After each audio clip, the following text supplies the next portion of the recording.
Hello friends, नमस्कार। आप सब लोगों को मेरी तरफ से मैं नवीन कुमार मेरे आपके यूट्यूब चैनल पर आपका वेलकम करता हूं। जैसा कि आप सभी लोग जानते होंगे कि मॉक टेस्ट की सीरीज हम लोगों ने शुरू कर रखी है, जिसका जो मेन पर्पस होता है वो होता है बच्चों को ज़्यादा से ज़्यादा प्रैक्टिस कराना, ताकि आप कोई भी कॉम्पिटिटिव एग्जाम हो, कोई एंट्रेंस एग्जाम हो, आपकी ग्रामर, आपकी वोकैबलरी बहुत ही स्ट्रांग हो जाए। ठीक है, सो हम लोग बिना कोई टाइम हमारा वेस्ट किए हुए शुरू करते हैं आज का मॉक टेस्ट नंबर 48। ठीक है, चलिए। जैसा कि आप सभी लोग जानते हैं कि जो शुरुआत होती है वो हमारी ग्रामर से होती है। ग्रामर इंपॉर्टेंट है, चाहे आप 10th क्लास में हो तो भी वो आपके लिए यूजफुल है, और ये मॉक टेस्ट आपके लिए वहाँ भी बेनिफिशियल है। तो देखते हैं जरा पहला क्वेश्चन क्या कह रहा है। Find an error in the following sentence. आपको जो है एरर फाइंड करनी है इस सेंटेंस में। The crime rate increases, crime rate बढ़ जाती है, बिल्कुल सही है। क्राइम रेट चूंकि सिंगुलर है, ठीक है, तो वर्ब सिंगुलर यूज हुआ है।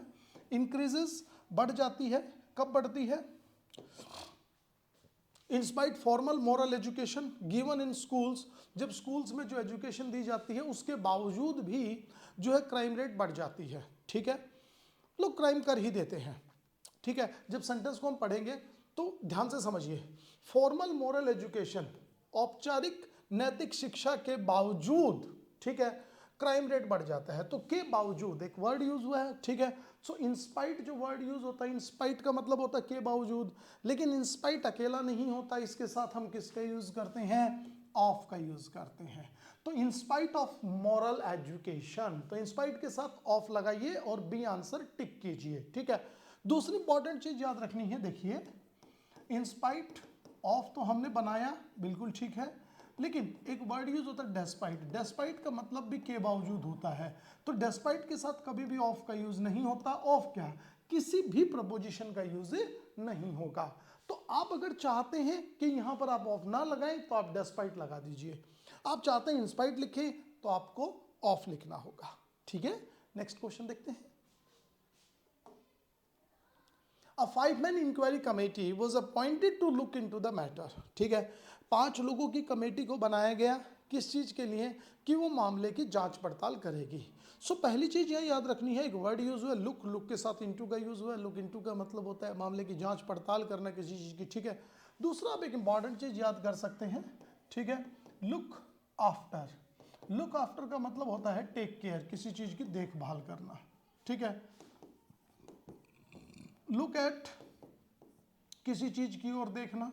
ठीक है, लुक एट समथिंग और समवन। ठीक है, तो ये तो एक बेसिक चीज है जो मैंने आपको बताई है। ओके, लुक फॉर किसी चीज की तलाश करना। ओके, तलाश करना, तो ये तो मैंने आपको इन जनरल लिखवा दिया एक वोकैब का पार्ट। अब आते हैं 5-man इंक्वायरी कमेटी। सबसे पहले समझिए इंक्वायरी कमेटी क्या है। इंक्वायरी कमेटी नाउन है, ठीक है।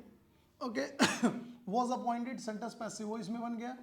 अपॉइंट किया गया to look into the matter, कि वो मामले की जो है जांच पड़ताल करे। ये 5 इंक्वायरी कमेटी है, ये एक नाउन का काम कर रहा है, ठीक है। और ये जो 5 मैन है, ये इसकी विशेषता बता रहा है। क्या बता रहा है? कि जो इंक्वायरी है कमेटी है वो कितने लोगों से बनी है? 5 लोगों से बनी है। तो कहीं ना कहीं ये जो है ना कहीं क्या है ही है, ये किसका काम कर रहा है? एडजेक्टिव का काम कर रहा है। ठीक है, तो और देखिए 5 मैन बेसिकली क्या है? नाउन है, ठीक है, लेकिन ये नाउन इस नाउन के बारे में बता रहा है, तो ये एडजेक्टिव का काम कर रहा है। ठीक है, जब 2 नाउन एक साथ यूज हो तो जो पहला नाउन होता है वो एज एन एडजेक्टिव यूज होता है, और वो हमेशा याद रखिएगा सिंगुलर फॉर्म में यूज होगा। तो MEN की जगह किसका यूज हो जाएगा? MAN। अब 5 मैन कमेटी बोलिए, 5 लोगों की कमेटी, तो मतलब होता है 5 man committee. 5 year planning, 5 years planning नहीं होता है। अब 5 स्टार होटल, 5 स्टार्स होटल नहीं होता है। समझ रहे हो बात को? 7 स्टोरे बिल्डिंग, 7 स्टोरेज बिल्डिंग नहीं होता है। ठीक है, तो ये याद रखना। तो 5MEN की जगह क्या हो जाएगा? MAN। ठीक है, नेक्स्ट क्वेश्चन देखते हैं। मोस्ट ऑफ माई फ्रेंड्स, बिल्कुल सही है, ज्यादातर मेरे दोस्तों ने, ये बिल्कुल ठीक है। Okay, heard the earthquake but I was totally unaware of it. ठीक है, ज़्यादातर मेरे दोस्तों ने भूकंप सुना, लेकिन मैं जो है इसके बारे में अनअवेयर था। ठीक है, सबसे पहली चीज़ देखिए, मैं तो छोटे छोटे टुकड़ों में पढ़ा रहा हूँ। अनअवेयर जो होता है या अवेयर होता है, ठीक है, इसके साथ ऑफ का यूज एज ए प्रपोजिशन होता है, बिल्कुल ठीक है। इट किसके लिए यूज हुआ है? अर्थक्वेक के लिए यूज हुआ, सेंटेंस सही है। I was totally unaware. देखिए टोटली वर्ड क्यों आया, क्योंकि अनअवेयर एडजेक्टिव का काम कर रहा है। जब ये एडजेक्टिव होता है इसके लिए जो वर्ड यूज होगा वो एडवर्ब यूज होगा, तो टोटली हमारा क्या हो गया, एडवर्ब हो गया। ये सेंटेंस सही है बिल्कुल, ठीक है। अच्छा, बट का यूज एज ए कंजक्शन हुआ। अब बट का यूज एज ए कंजंक्शन हम कब करते हैं, जब हमें दो अलग अलग डिफरेंट टाइप के सेंटेंसेस जोड़ने होते हैं। मेरे दोस्त अवेयर थे परंतु मैं नहीं था, तो बट बिल्कुल सही है। ये वाला जो पार्ट जब हम क्लोजली देखेंगे तो ठीक है। नाउ आता है मोस्ट ऑफ माई फ्रेंड्स, ज़्यादातर मेरे दोस्त, ये भी सेंटेंस सही है। मोस्ट के साथ ऑफ का यूज हो गया, फ्रेंड्स, मेरे फ्रेंड्स में से ज़्यादातर, ठीक है सेंटेंस, ठीक है। अब देखिए कहाँ है, हर्ड द अर्थक्वेक। कई बच्चे सोच रहे होंगे अर्थक्वेक के साथ आर्टिकल एन लगा देंगे, नहीं ये गलत है, द ठीक है। लेकिन जो अर्थक्वेक होता है उसे सुना नहीं जाता, उसे क्या किया जाता है, फील किया जाता है। भूकंप आया, सुना क्या, भूकंप आ रहा है, ऐसा थोड़ी होता है, फील होता है, जब वाइब्रेशन होती है। तो देयर वी यूज हर्ड की जगह felt, FELT, felt. Most of my friends felt the earthquake but I was totally unaware of it. समझ में आ गया। अगला क्वेश्चन देखिए, पैराडाइज लॉस्ट जॉन मिल्टन की लिखी हुई कविता है। इज इपीक पोएम, इपीक का मतलब होता है महाकाव्य, ठीक है। तो ये एक ऐसी पोएम है जो एक महाकाव्य है, ओके। बहुत सिंपल सा सेंटेंस है, मैं ज़्यादा जो है ना आपका टाइम इसमें नहीं लूँगा। देखिए पैराडाइज लॉस्ट बिल्कुल सही है। पोएम वगैरह के नाम के साथ आर्टिकल दा का यूज़ नहीं होगा, याद रखना है, ठीक है। चलिए, इज अ इपीक पोएम, देखिए पोएम नाउन है, बिल्कुल सही है। इपीक क्या है, एडजेक्टिव है। एडजेक्टिव प्लस नाउन का कॉम्बिनेशन जब भी आता है तो आर्टिकल ए एन का यूज़ होगा। जैसे कि ही इज़ गुड बॉय, ये सेंटेंस गलत है, तो क्या बोला जाएगा, अ गुड बॉय, क्योंकि गुड क्या है एडजेक्टिव, बॉय क्या है नाउन। तो पोएम नाउन है, इपीक एडजेक्टिव है, सेंटेंस ठीक है, ए आ गया। नहीं, इपीक से पहले किसका साउंड आ रहा है, इपीक को देखेंगे तो वोवल साउंड आ रहा है, वोवल साउंड आ रहा है तो एक ही जगह किसका यूज हो जाएगा, एन का यूज हो जाएगा। तो सेंटेंस क्या बोला जाएगा, एन इपीक पोएम। क्लियर है। नेक्स्ट देखते हैं। ऐसे सेंटेंसेस सारे आपके एग्जाम के हम कवर कर रहे हैं, बस आपको एक ही काम करना है, कंटिन्यू प्रैक्टिस करना है, कंटिन्यू प्रैक्टिस करना है, ठीक है। चलो, राजा राम मोहन राय वॉज ग्रेटली पेन्ड, राजा राम मोहन राय बहुत दुखी हुए, ठीक है, बिल्कुल सही है। वॉज ग्रेटली पेन्ड, सेंटेंस ठीक है। पेन्ड वर्ब का काम कर रहा है, ग्रेटली एडजेक्टिव हो गया, बिल्कुल ठीक है। When he heard cries of widows, जब उसने विधवाओं की चीख सुनी, चीखें सुनी, व्हेन ठीक है, हर्ड सेकंड फॉर्म सही है। क्राइज, क्राइज क्या है, नाउन हो गया। ऑफ विडोज, विधवाओं की, ठीक है। Being burnt on their husbands fires, अपने पतियों की चिताओं पर जलते हुए, यही कह रहा है। अब देखिए फायर का मतलब होती है चिता, चिता किसकी, हस्बैंड्स की, बहुत सारी चिताएं हैं तो बहुत सारे हस्बैंड्स हैं, ठीक है। हस्बैंड की चिता, तो हस्बैंड का जो प्लूरल है वो क्या होगा, हस्बैंड्स, ठीक है। लेकिन हमें क्या करना है, इसके साथ अपोस्ट्रोफी का यूज करना है, यानी कि हस्बैंड की चिता बोला जा रहा है, ठीक है। किसी भी वर्ड के एंड में आपको याद होगा अगर हम एस का यूज करते हैं तो उसके साथ अपोस्ट्रोफी लगाने के लिए हम कैसे लिखेंगे, ये वाला सेंस लिखेंगे, देखिए ये वाला ये दैट इज, ठीक है। अगर आप ऐसे लिख दोगे हस्बैंड्स, ध्यान दीजिए, तो ये गलत हो जाएंगे, दो बार ऐसे लिखा गया, ये गलत है। अच्छा, यहाँ इसका मतलब क्या है, हस्बैंड एक ही है, एक हस्बैंड की बहुत सारी चिताएं कैसे जल सकती हैं, ये गलत हो गया। विधवाएं बहुत सारी हैं, उनके बहुत सारे पति, ये भी गलत हो गया, ठीक है। तो हमें क्या बनाना होगा, हस्बैंड का प्लूरल, और प्लूरल क्या हो जाएगा ये, और का के लिए पजेसिव के लिए किसका यूज करेंगे, अपोस्ट्रोफी का। तो सही तरीके से ये कैसे लिखा जाएगा, ये लिखा जाएगा ऐसे, ठीक है। जैसे कि देखिए बॉयज हॉस्टल, लड़कों का हॉस्टल, तो बॉयज हॉस्टल ऐसे लिखा जाता है, ठीक है। आप ऐसे थोड़ा लिखते हो बॉयज हॉस्टल, ये दो बार एस का यूज हम लोग नहीं करेंगे। तो सी आंसर हो गया हमारा। एक्सप्लेनेशन मैंने दे दी है, आप लोग बोर्ड पर आराम से देख रहे होंगे, ठीक है। नेक्स्ट देखिएगा, neither of these dresses give you that great look, वैसा लुक नहीं देती जो इन ड्रेसेस को तुम्हें देना चाहिए, ठीक है। Neither of, one of, each of, either of, every one of बता रखा है। ये जब भी सेंटेंस में दिखे तो इनके बाद एक चीज दिमाग में होनी चाहिए, वो क्या, कि नाउन प्लूरल वर्ब सिंगुलर, ठीक है। नाइदर ऑफ आ गया, बिल्कुल ठीक है। क्या नाउन प्लूरल है? दीज ड्रेसेस, बिल्कुल सही है। Verb singular, singular give, give तो प्लूरल है, सिंगुलर बनाएंगे तो किसका यूज करेंगे? SEIS का, गिव्स यू। जो मेन वर्ब होती है जब उसका हम लोग प्लूरल बनाते हैं तो वो एज इट इज लिखी जाती है। अगर हमें उसका सिंगुलर बनाना है तो उसके साथ हम SEIS का यूज करते हैं। गिव जो मेरे पीछे दिया हुआ है वो अकेला दिया हुआ है, तो हमें उसका सिंगुलर बनाना है तो गिव की जगह क्या करेंगे? गिव्स कर देंगे। समझ में आ रहा है कि नहीं आ रहा? बिल्कुल, ये बेसिक सी चीज है, बार बार एग्जाम में आ रही है। ठीक है, आप गलत करेंगे बचना है इससे, फिर आप कहेंगे सर ने बताया नहीं, नवीन सर ने बताया था कि ये पूछा जाएगा, याद रखिएगा। नेक्स्ट देखिए, peacock which happens to be our national bird, बिल्कुल सही, is regarded a good omen. और कई बार जो मोर को जो है ना वो हमारा नेशनल बर्ड है, उसे बड़ा ही शुभ समझा जाता है। आपको पता है पिकॉक वगैरह जो होते हैं उनके पंख वगैरह जो होते हैं उनको घरों में रखते हैं लोग। ठीक है, सो पिकॉक हमारा नेशनल बर्ड है एंड विच इज कंसिडर्ड, ठीक है, which is regarded. Okay, regard का मतलब जिसका सम्मान किया जाता है, is plus regard passive voice हो गया, आवर नेशनल बर्ड, ये तो बिल्कुल सही है। Peacock which happens to be, ये भी सही है। ठीक है, इज रिगार्डेड, रिगार्ड जो वर्ड होता है इन जनरल उसके साथ हम एज का यूज करते हैं, जैसे I regard him as my brother, ये जो भी है, तो रिगार्ड अ गुड ओमेन, ये भी सही है। तो रिगार्ड, रिगार्डेड एज, एज का मतलब की तरह, के जैसे, तो उसे एक शुभ संकेत के रूप में जाना जाता है, शुभ संकेत के रूप में कंसिडर किया जाता है। ठीक है, तो किसका यूज हो जाएगा? एज का यूज हो जाएगा रिगार्ड के बाद। क्लियर है, याद रखना। ठीक है, नेक्स्ट देखो, अ 2 बेडरूम, ये देखिए स्पेलिंग गलत है, बेडरूड नहीं है, बेडरूम है ये। ठीक है, इसकी जगह हम लोग लिख लेंगे bedroom. A 2 bedroom flat with all furnitures is available for sale, 2 bedroom का फ्लैट जिसके साथ फर्नीचर भी है और वो सेल के लिए तैयार है। ठीक है, क्वेश्चन में एरर कहाँ पर है? अरे भाई नाउन की एरर है।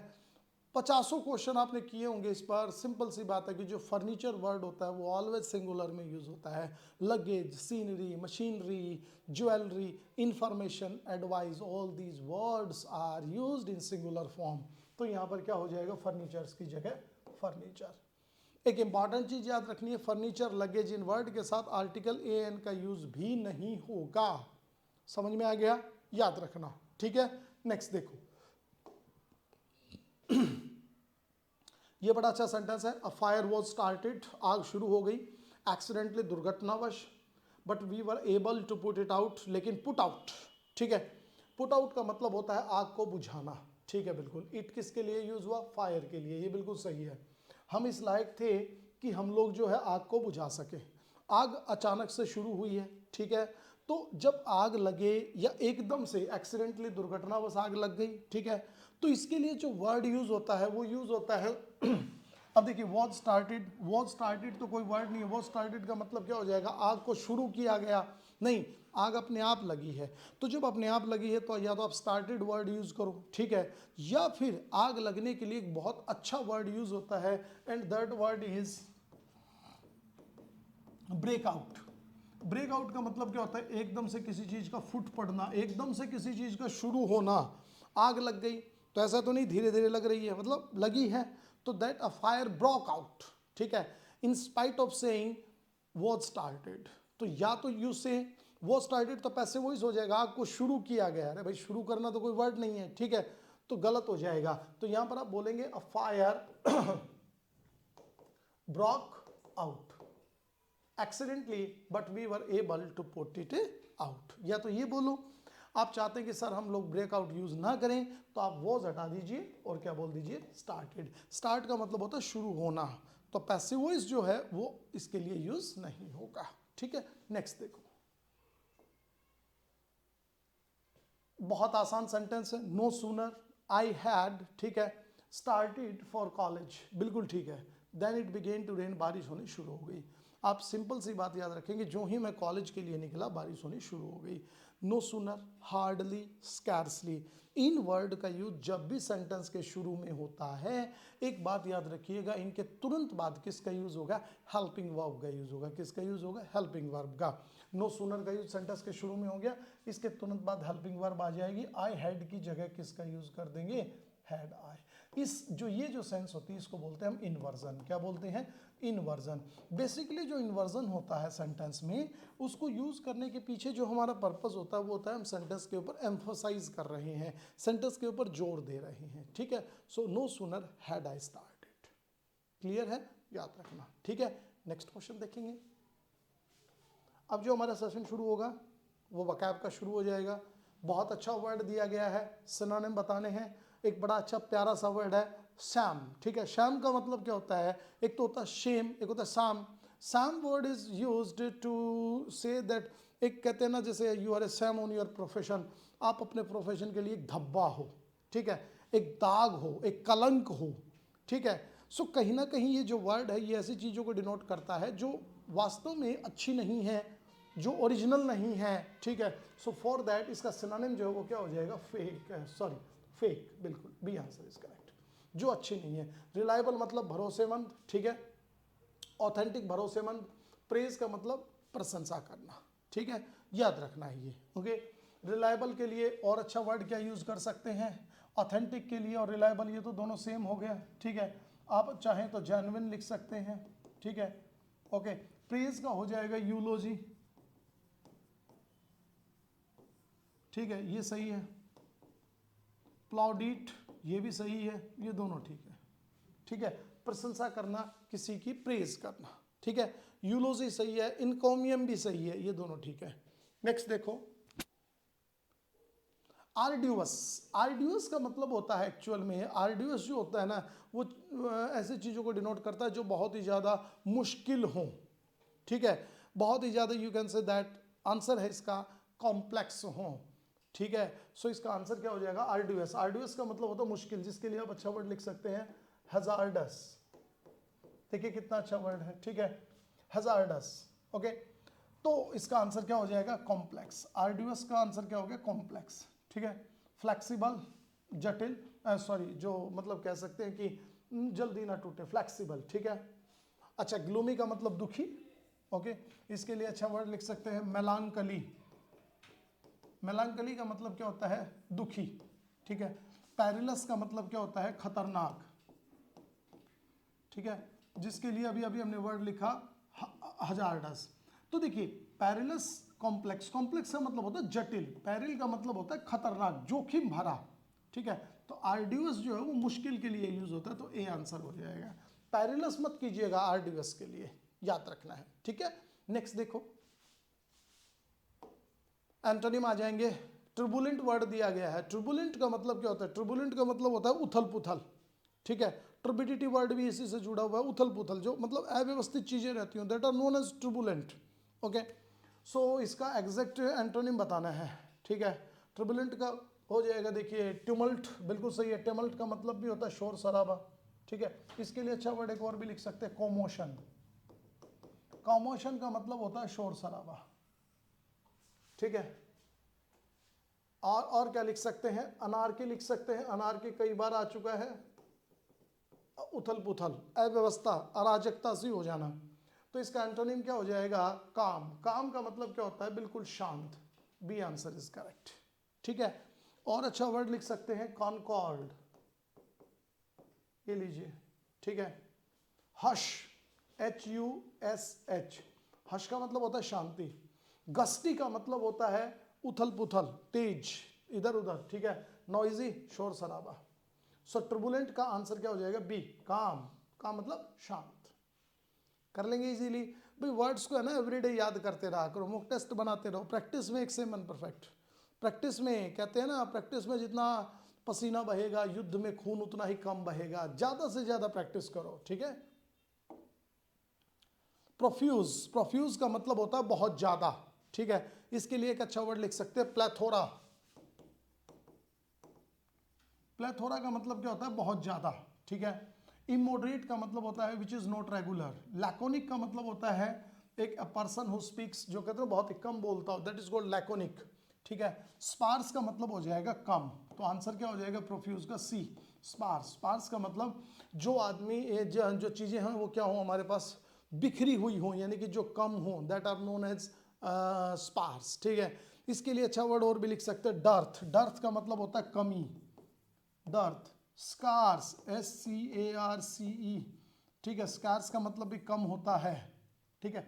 ऑर्डरली मतलब रेगुलरली, ठीक है। सो प्रोफ्यूज का क्या हो जाएगा, sparse, a thing which is not regular, which is you can say that not, जो कहते हैं ना जैसे कि पर्याप्त ना हो, ठीक है। नेक्स्ट देखो, एक और अच्छा वर्ड यूज कर सकते हैं प्रोफ्यूज के लिए, अबंडेंट, ठीक है। बल्क, बल्क का मतलब होता है बहुत ज्यादा, अबंडेंट, प्लेथोरा, ठीक है जी। नेक्स्ट देखो, वन वर्ड सब्सटीट्यूशन बताना है, शॉर्ट स्पीच और पोएम, एक छोटी सी भाषण या कोई छोटी सी कविता at the end of the play, किसी नाटक के एंड में जो बोली जाती है, और ए बुक या किसी बुक के लास्ट में लिखी हुई होती है, ठीक है। तो छोटी सी कविता, ठीक है। फॉर दैट एक तो हम इसके लिए वर्ड यूज करते हैं, जो ऐसा पर्सन जो इस तरह के काम करता है उसे कोरस बोला जाता है, ठीक है, CHORUS। कॉरस का मतलब क्या होता है, कॉरस का मतलब होता है एक ऐसा आदमी जो बोलते हैं ना जैसे पूरा जो प्ले है, पूरा जो ड्रामा है, उसका कंक्लूजन बता दे, ठीक है, कि हमने ये ऐसे खेला, इसका पर्पस ये था, तो कोरस बोलते हैं उसको, ठीक है। लेकिन जो मैसेज दिया जाता है, जो लिखा जाता है, उसे क्या बोलते हैं, तो उसके लिए जो वर्ड यूज होता है वो यूज होता है इपीलॉग। क्या यूज होगा, इपीलॉग, ठीक है।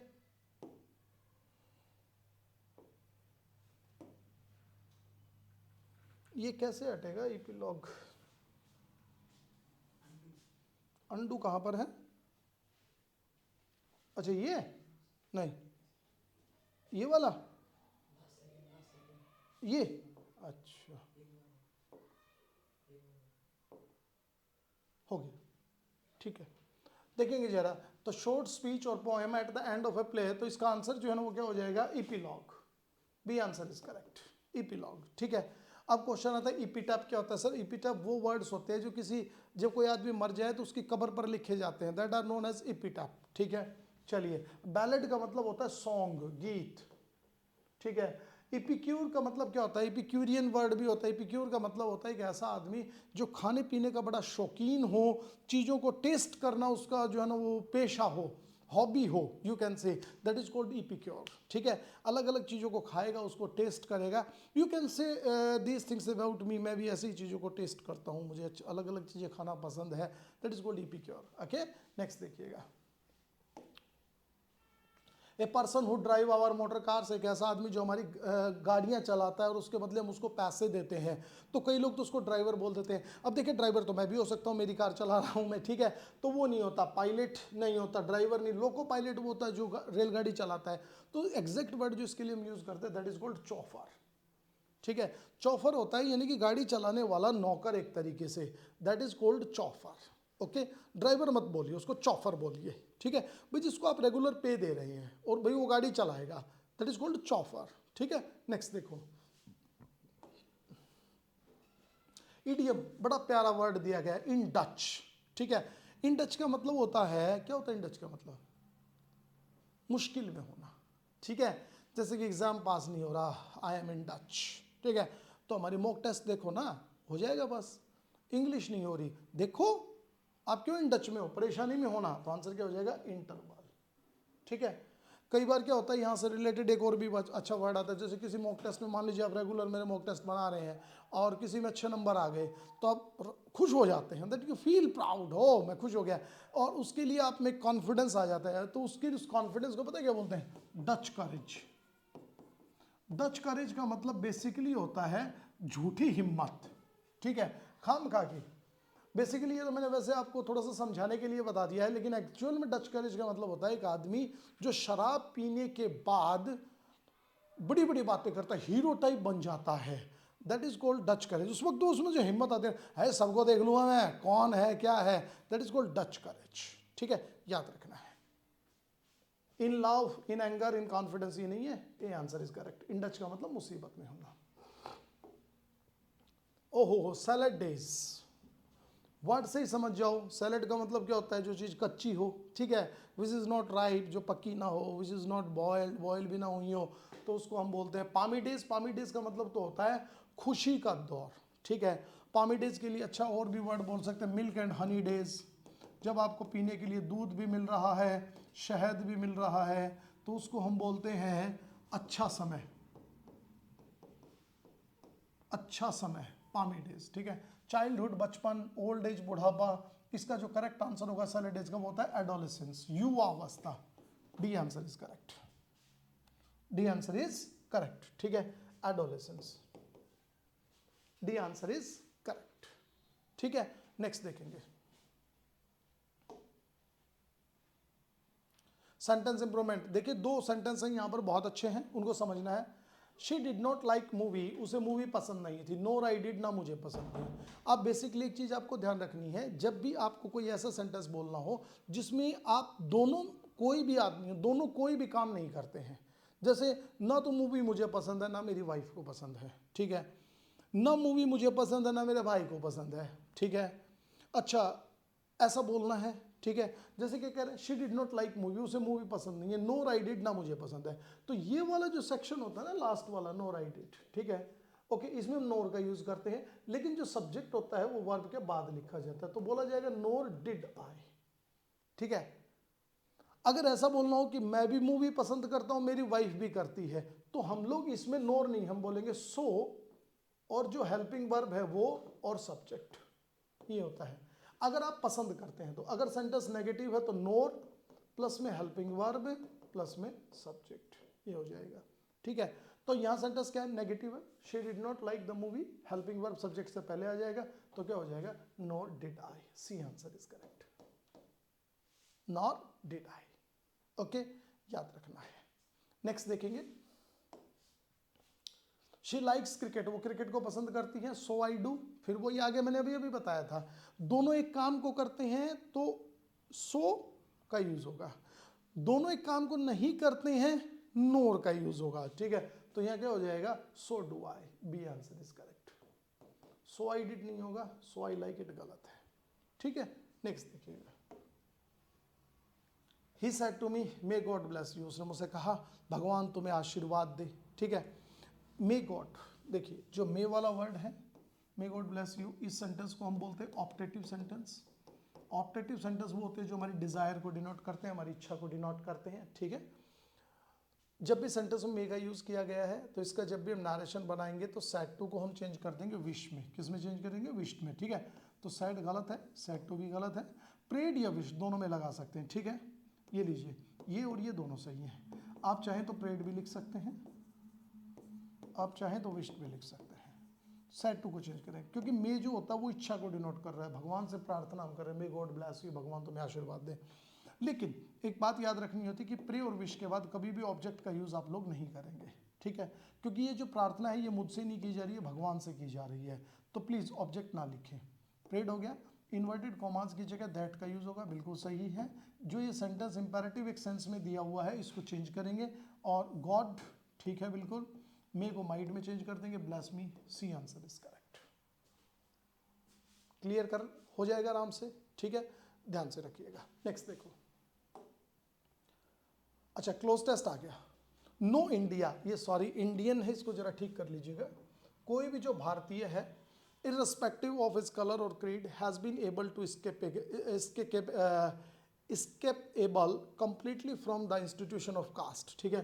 इसमें बता रहा है कि भारतीय जो हैं वो कास्ट से हम लोग जो है स्केप हो जाते हैं, ऐसा नहीं है कि कलर या स्किन के नाम पर हमसे कोई भेदभाव होता हो, ठीक है।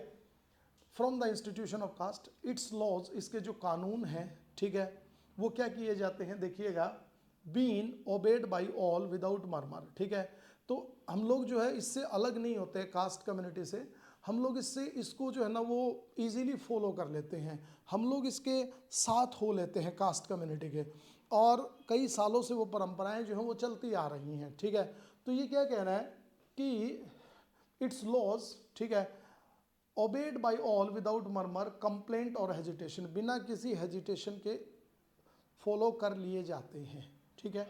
ऑलवेज आ गया, ठीक है, इट्स लॉज, बीन, बीन आ गया, ओबेड, बीन ओबेड का मतलब क्या है, बीन प्लस वर्ब की थर्ड फॉर्म, मतलब सेंटेंस पैसिव वॉइस में है, ठीक है। अब जरा सा दिमाग एक बात पे लगाना है कि ऐसा कौन सा पैसिव वॉइस का टाइप है जिसमें बीन प्लस वर्ब की थर्ड फॉर्म यूज होती है। तो दिमाग में आएगा कि सेंटेंस में अगर हैज़, हैव या हैड दिया गया है तो उनके साथ हम बीन लगाते हैं, ठीक है। तो अब देखिए सेंटेंस में यहाँ पर हैज़, हैव, हैड कहाँ है, देखिए डज और ऑलवेज तो गलत हो गया, अब सेंटेंस बचा हैव और हैड, ठीक है, बिल्कुल इतना, ओके। अब क्वेश्चन आता है इट्स लॉज। अब सेंटेंस देखिए किस में बोला जा रहा है, एक प्रेजेंट फॉर्म में बोला जा रहा है, देखिए इधर हैज़ का यूज हो रहा है, ठीक है, हैज़ बीन एबल, तो इसका मतलब सेंटेंस प्रेजेंट में है, प्रेजेंट में है तो किसका यूज होगा, हैड का नहीं, have been. How been obeyed by all without murmur. जब भी आप क्लोज टेस्ट को बनाते हो एक बेसिक सी चीज़ यह याद रखो कि जो गैप खाली दिया गया उसमें हमें क्या भरना है, क्या भरना है, मतलब ये नहीं कि सर ये क्या बता रहे वर्ड है जो भरना है, नहीं। आप ये देखो इसमें नाउन भरना है, इसमें वर्ब भरनी है, इसमें एडजेक्टिव फिल करना है, इसमें प्रपोजिशन फिल करनी है, वो क्या है। जैसे अभी हमने देखा कि हाउ बीन ओबेड, ठीक है, तो बीन आ रहा है, तो बीन आने का मतलब क्या है, हैव का यूज हो जाएगा, ठीक है। By all without murmur, complaint और hesitation. Even many a sublime social, ठीक है, सबलाइम का मतलब क्या होता है, बहुत ही अच्छे, सोशियल, हैज़ बीन सेक्रीफाइस्ड, ठीक है। अब क्या कह रहा है कि बहुत सारे जो अच्छे सामाजिक, ठीक है, क्या, अब देखिए सोशियल आ गया, तो सोशियल क्या है, नाउन है, ठीक है, सॉरी एडजेक्टिव का काम कर रहा है, ठीक है, तो इसका मतलब आगे कोई ना कोई नाउन यूज होना है पक्का, ठीक है। जैसे कि कहते हैं ना सोशल रिफॉर्म्स, सामाजिक सुधार, ठीक है, सोशल रूल्स, सामाजिक प्रिंसिपल जो भी है वो बोलते कि नहीं बोलते, man is a social animal, तो यहाँ पर सोशल एडजेक्टिव का काम कर रहा है, तो इस मीन सोशल एडजेक्टिव है तो आगे में नाउन फिल करना है। नाउन देखेंगे तो देखिए वेल, वेल तो एक एडवर्ब है, गलत है। गुड एक एडजेक्टिव है, ये भी यूज नहीं होगा। लॉ नियम, ये और प्रिंसिपल, ठीक है, प्रिंसिपल भी नाउन है और लॉ भी नाउन है, ठीक है। तो क्या कह रहा है, even many a, many a का यूज हो गया, मैनी ए के बाद इसका मतलब जो यूज होना है वो सिंगुलर यूज होना है, ठीक है। तो क्या हो जाएगा, social has been sacrificed at the altar of caste, ठीक है, कि बहुत सारे सामाजिक नियम, नहीं लॉज, सोशल लॉज नहीं होता, सामाजिक यहाँ पर जो बात हो रही है वो नियम की नहीं, वो सिद्धांतों की बात हो रही है। क्यों हो रही है, क्योंकि आगे वर्ड दिया गया है सेक्रीफाइस्ड।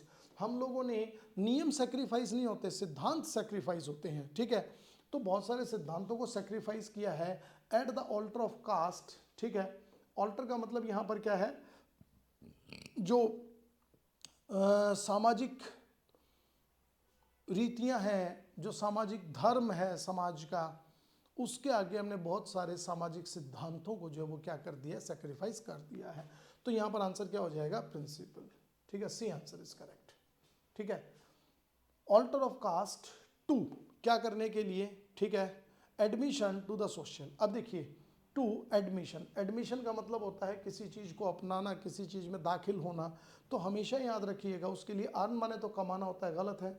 अलाउ, अलाउ तो सेंटेंस ही नहीं, अलाउ का मतलब तो समथिंग, किसी चीज़ को करना, किसी चीज़ की परमिशन देना, दैट इज कॉल्ड अलाउ। अब हम यहाँ पर खुद परमिशन ले रहे हैं, सो हियर परमिट भी नहीं, तो क्या हो जाएगा, गेट, गेट माने प्राप्त करना, सामाजिक स्वीकृति प्राप्त करने के लिए हम लोग ऐसा करते हैं।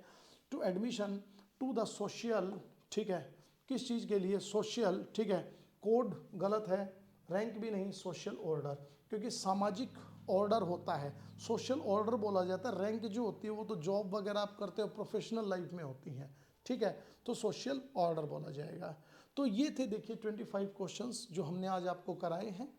मुझे उम्मीद है आपको बहुत अच्छा लगा होगा, ठीक है। सो प्लीज़ शेयर करो, सब्सक्राइब करो। और एक चीज़ मैं आपको यहाँ और बता देना चाहता हूँ कि एक और वीडियो मैं आपके लिए बनाऊँगा जो एसएससी बैंक एनडीए सीडीएस के बच्चे, जिनमें एक टॉपिक आता है पैराजम्बल्स का, PQRS, जिसको हम हमारी शॉर्ट लैंग्वेज में बोलते हैं, arrangement of paragraph, arrangement of sentences, उसकी एक मैं शानदार वीडियो आपके लिए बना रहा हूँ जिसमें ट्रिक्स वगैरह जो है ना वो हम अच्छे से आपको बताएंगे कि कैसे आप इसको कर सकते हैं। तो वो जो क्वेश्चन है, मान लीजिए 10 क्वेश्चन है, तो वो आप मुश्किल से 5 मिनट लगाओगे नहीं और 10 के 10 आपके सही होंगे, ऐसे ट्रिक मैं आपको बताऊंगा, ठीक है। उसको करने का एक सेट फॉर्मूला मैं आपको बताऊंगा। सो उस वीडियो का जो है ना आप लोग वेट करें, और तब तक हमारे चैनल को शेयर, सब्सक्राइब करें please. Thank you for watching me, okay bye.